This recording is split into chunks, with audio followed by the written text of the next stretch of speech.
Alors, alors on est aujourd'hui lundi 3 septembre et on se trouve dans un lieu très particulier qui est Darwin à Bordeaux. Et dans ce lieu qui est très particulier, un lieu éco-citoyen, un lieu de partage et un lieu assez particulier où tout est possible. Aujourd'hui, on est en présence de Jérôme Olivard, qui va nous parler de sa méthode très particulière d'hypnose que je ne connaissais pas. Et je vais me permettre de te poser quelques questions pour éclairer les gens sur ta pratique, si tu veux bien. Ah ben avec plaisir. Alors, est-ce que tu peux nous expliquer simplement ce qu'est la méthode d'hypnose VAEV et en ce qui la rend unique? Et VAEV, tu m'as expliqué que c'est vie antérieure et entre-vie. Donc c'est une technique assez particulière, j'aimerais bien que tu t'exprimes là-dessus. Ben, en fait, c'est une hypnose qui fait partie de l'hypnose spirituelle, ce qu'on appelle l'hypnose spirituelle de régression.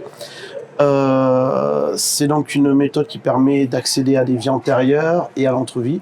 Donc c'est pour ça que je l'ai appelé simplement VAEV, qui sont les acronymes de vie antérieure et entre-vie. Voilà. Ce qui est un petit peu particulier par rapport à ma méthode, c'est surtout que c'est la méthode de l'IIHS, l'Institut international d'hypnose spirituelle, qui est dirigé par Jean-Charles Chabot. Et j'ai été formé aussi donc par Jean-Charles et aussi par Isabelle Adeline. Et donc la particularité de cette méthode, c'est que Jean-Charles a fait toutes les écoles, les plus grandes écoles dans ce domaine. Les plus connues, c'est surtout celle du docteur Brian L. Weiss, qui a fait surtout des régressions donc en vie antérieure, mais aussi il a fait l'entre-vie et les vies futures. Le travail aussi du docteur Michael Newton, qui lui a surtout fait de la recherche dans l'entre-vie, c'est lorsqu'on passe de l'autre côté, après notre décès. Enfin, pas celui-ci, mais celui d'une vie.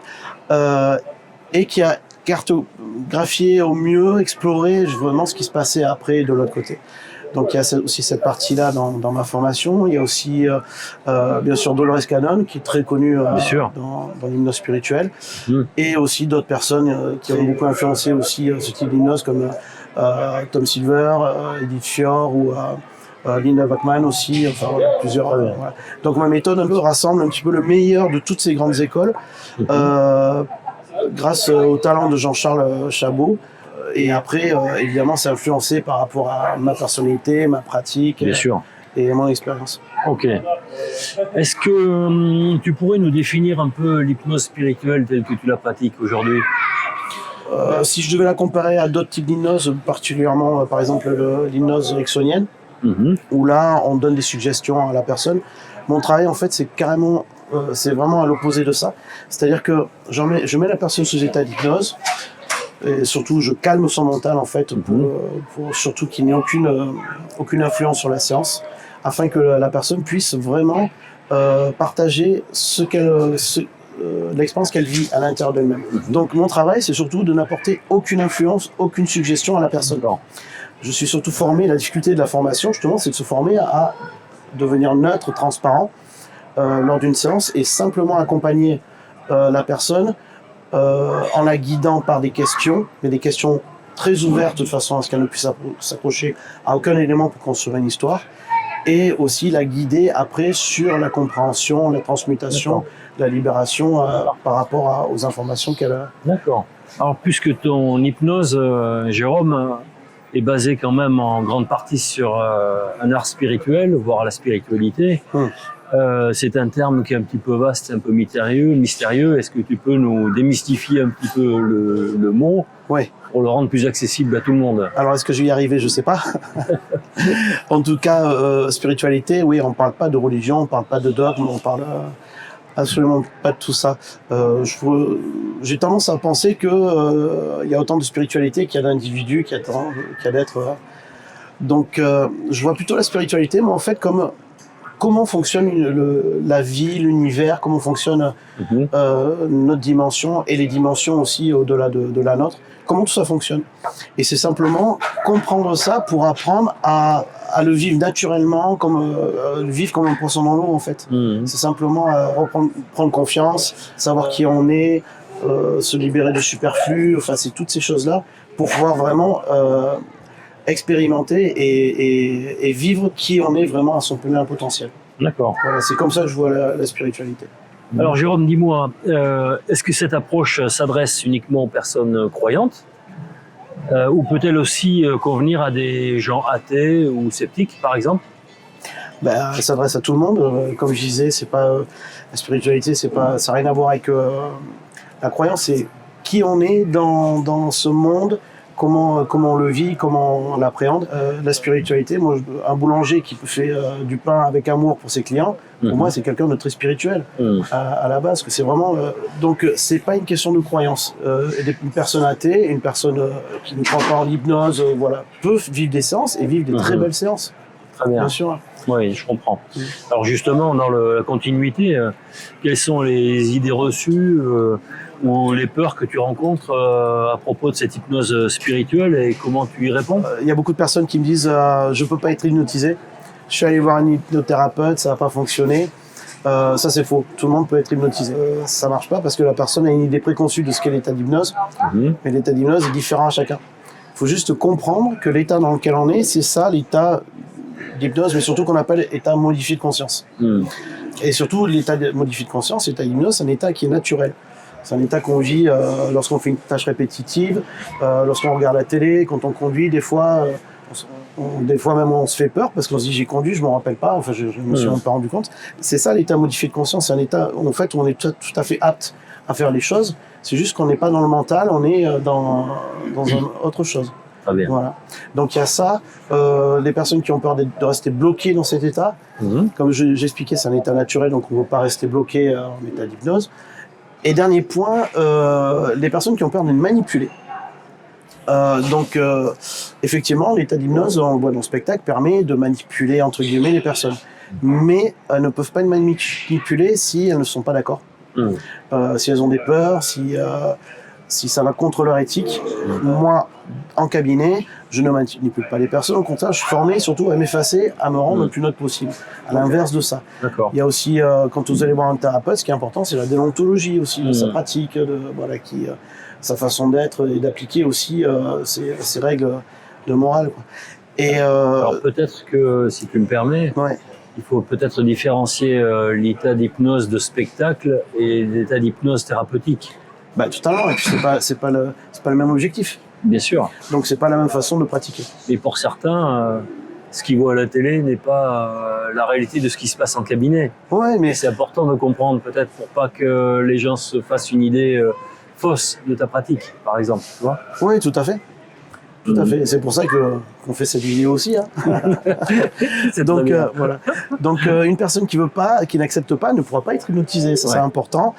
Si vous ne voulez pas, si vous avez peur, et puis aussi il y a le discernement. C'est important aussi d'utiliser son discernement lorsque une personne vous parle et vous donne des suggestions. Voilà.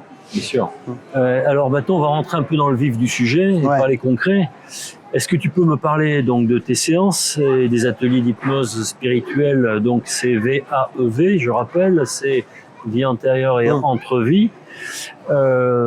Et comment se déroulent ces séances? Alors, j'ai deux types de séances.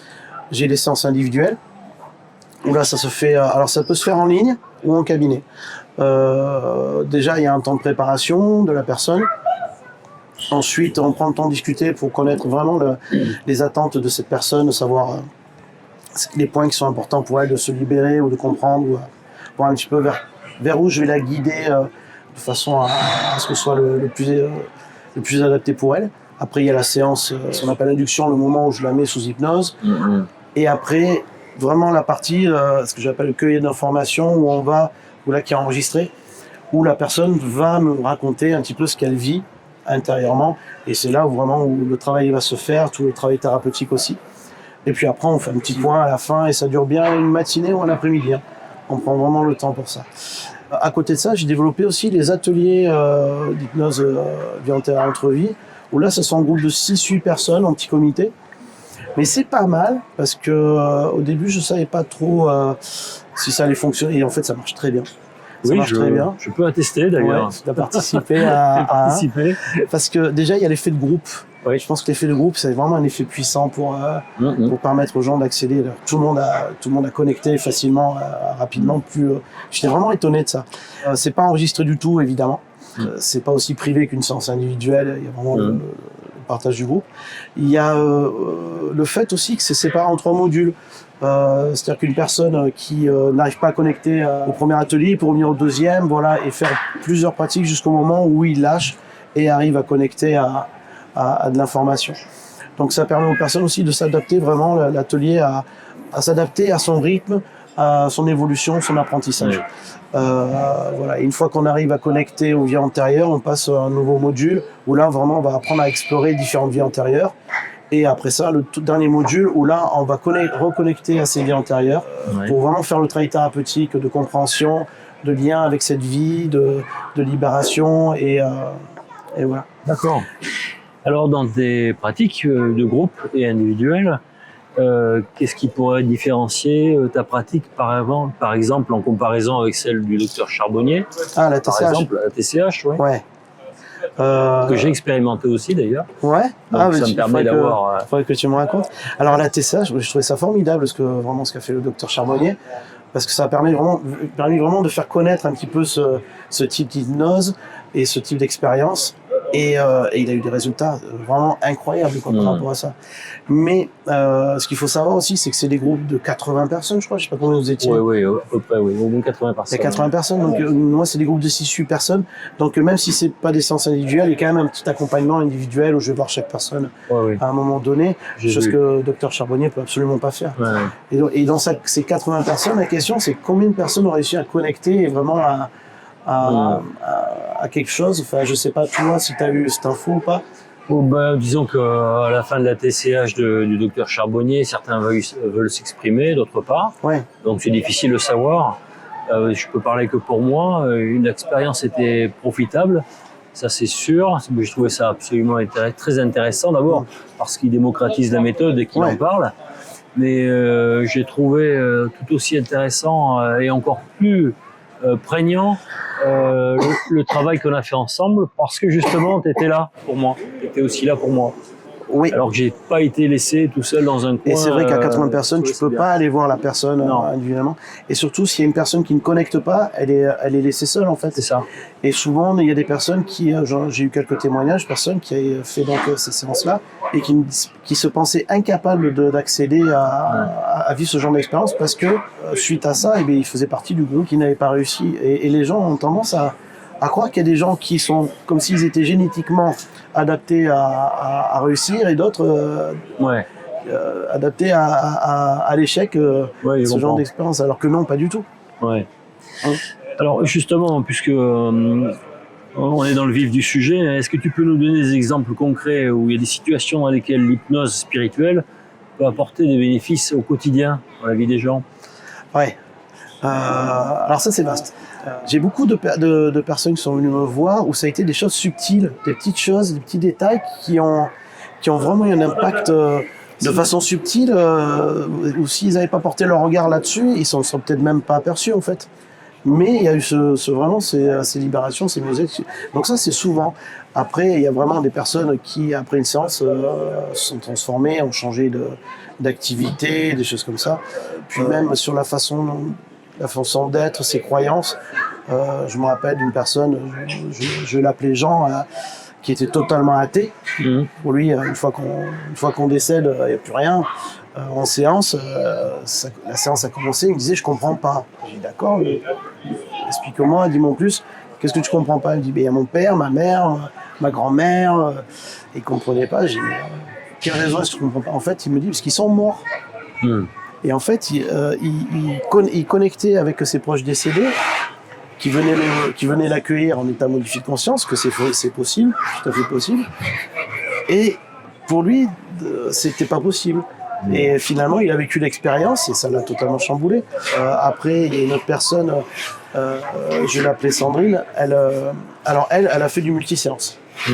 C'est-à-dire que la première séance lui a tellement fait du bien qu'elle a fait d'autres séances pour travailler d'autres choses. Et je me rappelle, à la fin d'une séance, on faisait un petit point, elle me disait, mais moi, il y a un truc, je ne pourrais jamais pardonner à mon père, ça c'est un truc.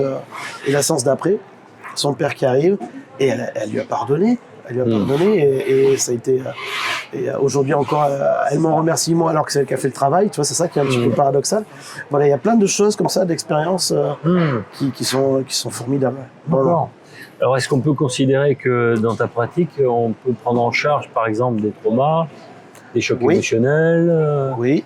des pathologies ou pas, je sais pas. Oui, après, moi j'accompagne. On doit tous vivre certaines choses. Donc, moi, mon travail, c'est d'aller comprendre pourquoi la personne a vécu ça, l'impact que ça a dans sa vie. Ouais. Et on peut aussi demander quelle serait la meilleure attitude à avoir, de voir, comme ce qu'on appelle une futurisation dans son futur, si la personne continue à agir de la même façon, et demander aussi qu'elle vive la même chose avec la libération, le blocage qui a été effectué pour que vraiment elle voie la différence D'accord. entre les deux. Non, mais par contre, moi, je voulais t'interroger parce que là, tu parles du futur. Oui. Est-ce qu'on pourrait considérer qu'avec l'hypnose telle que tu la pratiques, on pourrait aller explorer notre futur potentiel, par exemple? Alors, potentiel. Ben oui, c'est le principe. Mais, alors ça, je peux pas répondre. Je sais qu'il y a des séances sur des hypnothérapeutes sur YouTube qui font des choses comme ça, où ils vont essayer d'aller voir le futur, aller voir sous la patte du Sphinx, pour aller voir sur la Lune ce qui se passe, ou la zone 51. Enfin, il y a plein de choses comme ça.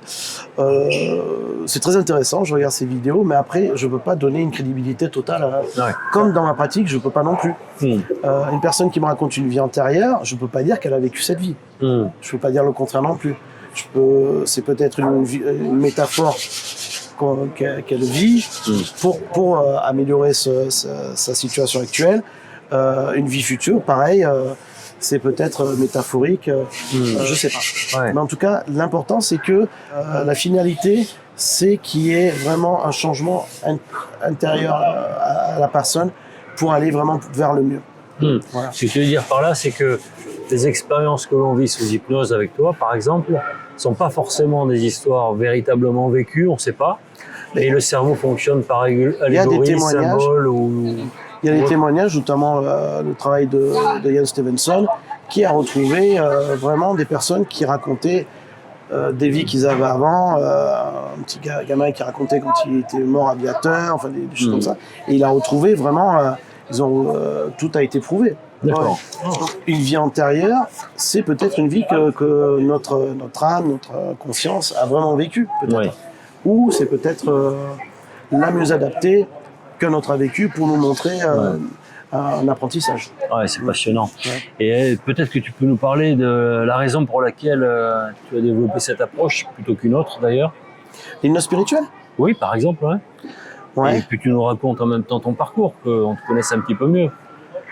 Oui. Ce qui t'a amené là jusqu'à... ouais, parce que moi je viens pas du tout de la thérapie. À la base, je suis technicien du spectacle. Mon premier métier, même, j'étais chanteur dans un orchestre. Et après, j'ai travaillé dans la vidéo. Après, j'ai fini régisseur pour, notamment pour les ballets russes. Voilà, tous les tournées Lac des Cygnes, Casse-Noisette, Boléro, tout ça qui passait en France et même en Europe. Voilà, je m'occupais de ça. Mais j'ai ma compagne qui me disait régulièrement, comme je partais 6-8 mois en tournée, elle me disait régulièrement, tu commences à être vieux, c'est temps peut-être de penser à changer de métier, à faire autre chose. Et moi, je me disais, mais elle est dingo, parce que je sais faire que ça, quoi.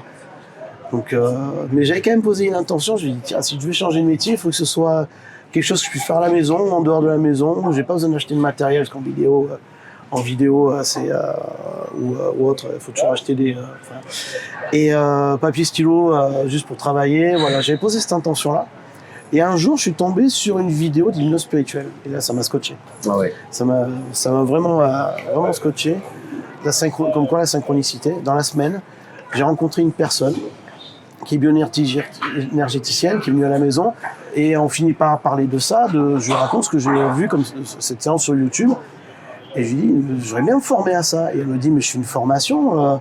J'ai dit, ah bon? J'ai dit, mais où? Elle me dit, Barcachon. Et donc je me suis inscrit, c'est la seule unique fois où l'IHS, Jean-Charles Chabot, est venu à Bordeaux faire une formation en hypnose spirituelle. Donc c'était pour toi, quoi. C'était je crois que c'était pour moi. Ouais. Et c'est là où j'ai rencontré Johan Medium, Oui, que tu connais. que je connais également, Ouais. Oui, tout à fait. Ouais. Ah, oui. Alors, je vais revenir sur quelque chose un peu plus pragmatique, si tu le permets. Ouais.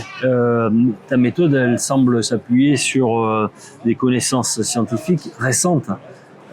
Et donc là, pas les j'aimerais miennes, bien. Moi, je Oui, fais- mais en tout cas, ta méthode, en tout cas, Ouais. c'est pas la tienne, mais Ouais. celle que tu pratiques. Tu peux nous expliquer comment donc les neurosciences justement ou la physique quantique intervient dans ta pratique. Et donc, ce qui est important de savoir, de comprendre, c'est que le cerveau déjà est très plastique. Donc, tous ces réseaux peuvent être modifiés très rapidement et de façon stable aussi. Ouais. Savoir aussi comment, c'est important de savoir aussi comment les personnes fonctionnent. Le fait que le cerveau a horreur du vide, le fait qu'il soit là pour l'instinct, il y a l'instinct de survie qui est vraiment souvent présent. Hein. Même derrière la maladie, il y a un instinct de survie. Les gens sont malades pour survivre. C'est quelque chose qui semble paradoxal, mais c'est surprenant. Donc, c'est très important de comprendre justement tout le travail qui est fait en neurosciences. Je dirais que l'aspect essentiel dans ma pratique, c'est que la conscience n'est pas dans le cerveau. Elle est extraneuronale. Ça, c'est le travail notamment du docteur Mario Beauregard, qui justement a apporté énormément de contributions avec Jean-Charles Chabot à l'IHS. Ouais. Voilà, c'est vraiment un des intervenants, je pense, une des personnes qui a apporté beaucoup d'outils justement dans les inductions, dans le travail justement de transmutation qui sont vraiment surprenants. Il y a vraiment des choses qui simples qui ont des impacts incroyables, et ça c'est beaucoup dû aux recherches du docteur Beauregard. Et puis aussi, il y a eu, en intervenant, il y a aussi Daniel Moroy, surtout l'aspect spirituel, l'accompagnement là, qui est très présent aussi. Grand écrivain. Hein. Ouais. Et tu voulais dire par là que, comme dit le docteur Charbonnier, la conscience n'est pas produite par le cerveau. Oui. Et la conscience est bien extérieure au cerveau. Oui. Et rattachée évidemment par un lien qu'on ne connaît pas, mais en tout cas qui nous permet de penser que, comme l'image qui reprend souvent, la télé n'est pas la. Oui, c'est une belle là que image. se produit l'image. C'est une belle image, et puis comme ça, on se syntonise vraiment. Mais c'est surtout que, voilà, je pense que nous sommes une projection de notre conscience, qu'on appelle notre conscience supérieure. C'est vraiment notre conscience qui a conscience de Christophe, de Jérôme, mais aussi de toutes tes vies passées, mais aussi toutes tes vies futures, et pareil pour moi. Et voilà, vraiment cette conscience-là, qui sait vraiment pourquoi on est incarné, qui nous guide, c'est ce qu'on peut appeler aussi notre intuition. Hein. Ouais. Et cette conscience surtout, donc qui est projetée dans ce corps, mais donc bien sûr pas en totalité. C'est pour ça qu'il y a le voile de l'oubli, c'est pour ça qu'on se rappelle pas forcément de vie, parce que c'est pas. Alors je vais pas dire que c'est pas utile si on veut pas se rappeler ses vies antérieures, parce que c'est mon travail, et ça a un impact vraiment positif de ce genre d'expérience. C'est surtout que se rappeler de ses vies antérieures, c'est lourd, quoi. Si c'est pas utile. Tu vois ce que je veux dire? Il y a tellement de souvenirs. Si ça n'a pas d'impact, si ça n'a pas de lien avec notre vie, ça n'a aucun intérêt. Donc, au moins, l'hypnose spirituelle, au moins, on filtre et on obtient vraiment des connaissances, des souvenirs qui viennent vraiment de choses importantes pour nous, pour nous permettre d'avancer. Voilà. D'accord. Oui, donc c'est une hypnose qui n'est pas destinée à distraire, mais plutôt à travailler sur un sujet particulier, avec une problématique particulière. Si c'est pour explorer la Lune, ou comme tu disais, ce qu'il y a sous le Sphinx, est-ce que ça t'intéresse ou pas? Ah, moi, oui. Mais ce que je veux dire, c'est que je vais pas prendre à 100% ce qu'ils me disent. D'accord. Voilà, je vais simplement, comment dire, c'est un passe-temps agréable. Voilà, c'est plutôt dans ce sens-là, quoi. J'entends. Oui, je disais donc avant l'interview, on discutait d'un outil que tu utilises qui s'appelle Pandora Star. Ouais, la lampe. La lampe, voilà. Est-ce que tu peux nous dire en quoi ça consiste? Parce que moi, je connais pas du tout pour le coup. Et comment ça complète ta méthode? Ouais, alors ça, la lampe Pandora Star, c'est vraiment un outil formidable.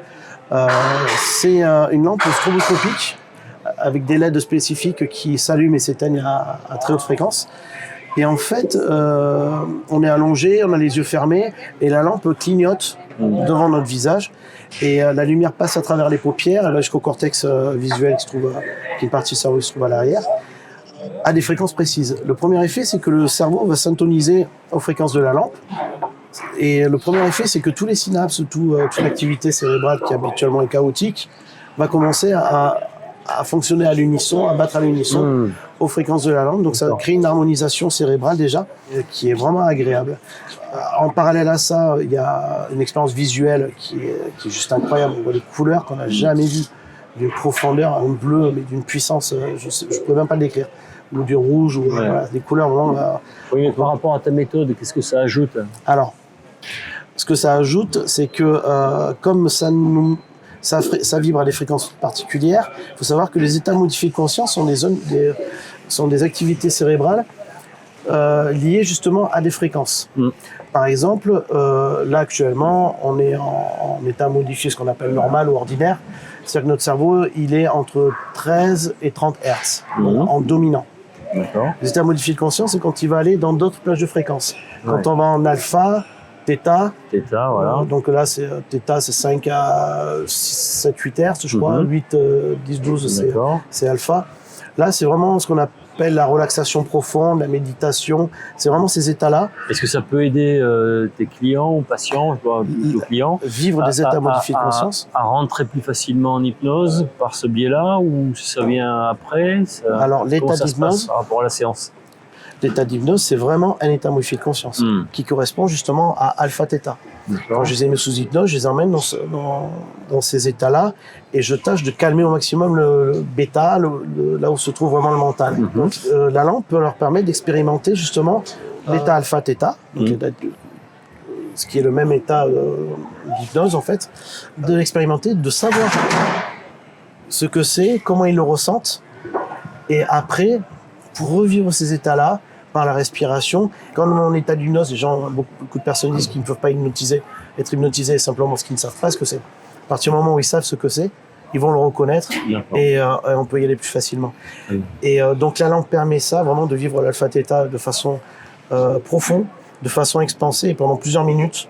Donc c'est incroyable en fait. On arrive à des résultats où des méditants ont mis 20 ans pour arriver à ces ressentis. Et on peut aussi aller au-delà. En dessous de 4 Hertz, c'est delta, c'est surtout le sommeil. Et au-dessus de 30 Hertz, en gamma, hyper gamma, lambda, là c'est vraiment en hyper conscience, en hyperactivité cérébrale. Donc on peut faire aussi un travail sur la mémoire, sur la cognition, enfin sur plein de choses. Voilà. Alors puisqu'on est dans l'intimité de la séance, pour ceux qui s'intéresseraient aux ateliers et aux séances, quels conseils tu leur donnerais pour se préparer au mieux pour affronter ou pour vivre cette expérience tout simplement? Alors moi, lorsqu'on prend rendez-vous avec moi, déjà j'apporte tous les outils nécessaires pour se préparer. Je donne un lien où il y a un petit peu de toutes les questions auxquelles j'ai dû faire face durant ma pratique et les réponses. Donc les gens ils peuvent aller trouver un petit peu toutes les réponses là-dedans. Il y a 2 audios pour s'habituer vraiment à ces états d'hypnose. Un vraiment pour l'état d'hypnose et le second qui s'appelle Visualisation HD qui a été développé par Jean-Charles Chabot à l'IHS, qui lui est pour non seulement comprendre sur quel mode de perception la personne perçoit l'information pour une séance d'hypnose spirituelle et aussi pour développer les autres sens de perception. C'est la vue, c'est l'ouïe, l'odorat, tout le VACOG, et en plus l'intuition, voilà, vraiment le ressenti, voilà, pour que la personne comprenne comment elle fonctionne et s'entraîner à ça. Comme ça, le jour de la séance, elle arrive, déjà, c'est pas nouveau pour elle en fait. Et après, elle peut m'appeler quand elle veut. Donc Jérôme, on vient de passer 30 minutes ensemble. Et j'ai l'impression que ton sujet, tu le maîtrises sur le bout des doigts, tu l'as expérimenté, exploré. Et qu'est-ce qui te reste à découvrir et comment tu vois l'avenir de ta pratique dans les années, mois qui viennent? Qu'est-ce que tu peux faire de plus? Alors faire connaître plus cette pratique, parce que c'est vraiment quelque chose de bénéfique à l'heure actuelle. Parce que je ne sais pas si tu as vu, surtout dans le monde de l'entreprise, les taux de stress, d'anxiété, vraiment on est dans une société qui n'est pas bien. L'hypnose en général, l'hypnose spirituelle, et surtout la pratique des états modifiés de conscience, méditation et des choses comme ça, c'est vraiment des choses qui apportent du bien. Et moi je vois vraiment une révolution là-dedans, au même titre que l'hygiène à l'époque, quand les gens ont commencé quand on a commencé à mettre en place tout à l'égout, se laver, tu vois, pour prendre conscience vraiment du milieu microbien. mais le stress, l'anxiété, c'est un petit peu comme ces microbes là, et il faut avoir vraiment une hygiène de vie où les états modifiés de conscience sont vraiment le moyen le plus naturel pour arriver à ça. Donc pour moi, c'est vraiment une révolution, et dans le futur, c'est faire de la conférence vraiment autour de ce sujet, en parler plus. Les ateliers permettent vraiment aux personnes de vivre des expériences d'hypnose spirituelle au lieu de passer une matinée et qui a quand même un coût, hein, pour une séance. Au moins, c'est des ateliers, ils durent 1h30.